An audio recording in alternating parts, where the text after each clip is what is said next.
BJP की संकल्प rally को सफल बनाने के लिए बीजेपी के तमाम नेता जी तोड़ मेहनत कर रहे हैं। बिहार के उप मुख्यमंत्री सुशील कुमार मोदी जी पूरे शहर में घूम घूम कर व्यवस्था का जायजा ले रहे हैं कि जो भी रैली में लोग आ रहे हैं उनको कोई परेशानी ना हो, किसी को कोई असुविधा ना हो।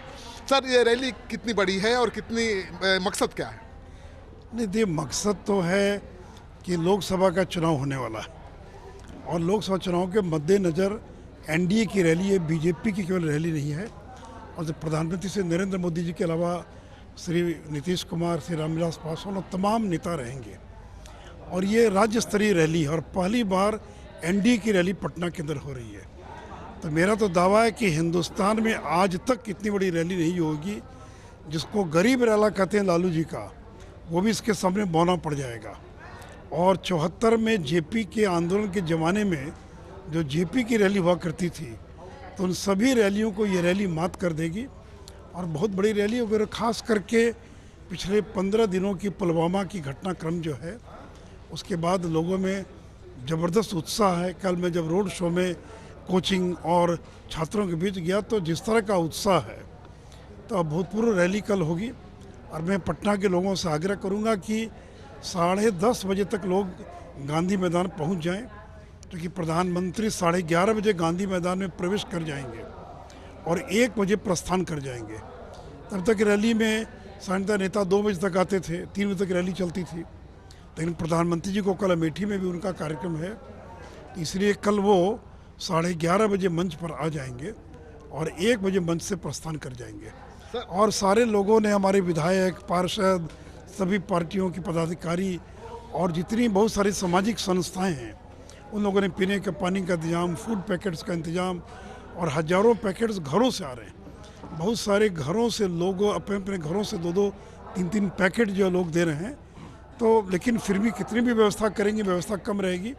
तो लोगों के जलपान की, पीने के पानी की, फूड पैकेट की जितनी संभव है वो व्यवस्था की जा रही है। शौचालय की भी व्यवस्था की गई है।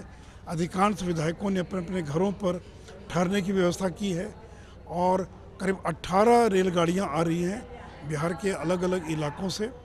और गांधी मैदान में और जो अपना बाजार के या उद्योग भवन के इलाका है, वहाँ पर शौचालय का भी निर्माण किया गया है, ताकि सुबह ट्रेन से उतर कर जो लोग आएंगे उनके लिए पर्याप्त शौचालय की व्यवस्था की गई है। सर, आपको लगता है कि पुलवामा में जो आतंकी हमला हुआ, उसका जवाब जो दिया है भारत सरकार ने, उसके बाद माहौल बना है नरेंद्र मोदी के पक्ष में बहुत ज़्यादा?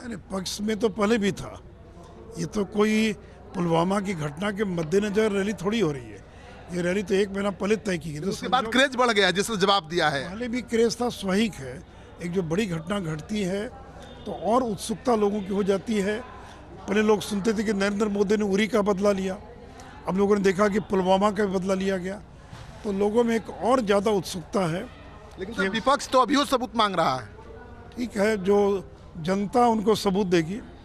अरे भाई, जिनको भारत की सेना पर विश्वास नहीं है, एयरफोर्स पर विश्वास नहीं है, ये उरी का भी सबूत मांग रहे थे और अब ये वायुसेना से सबूत मांग रहे हैं।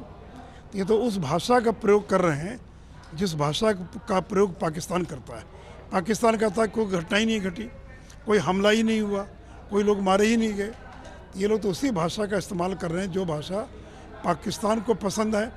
इसलिए इन नेताओं का पाकिस्तान की मीडिया में चैनल खूब दिखा रही है। भले ही अखिलेश यादव, ममता बनर्जी और कांग्रेस के कुछ नेता, राजद के नेताओं को भारतीय मीडिया दिखाए ना दिखाए, लेकिन उनको पाकिस्तान की मीडिया दिखा रही है। लगता है जैसे इन नेताओं को अगला चुनाव भारत से नहीं, पाकिस्तान से चुनाव इनको लड़ना। पाकिस्तान से ही लड़ना चाहिए उनका, जैसे यार वो तो ऐसा लग रहा है कि वहाँ की जनता को खुश करने वाला बयान दे रहे हैं और पूरे देश की जनता ने सबूत नहीं मांगा।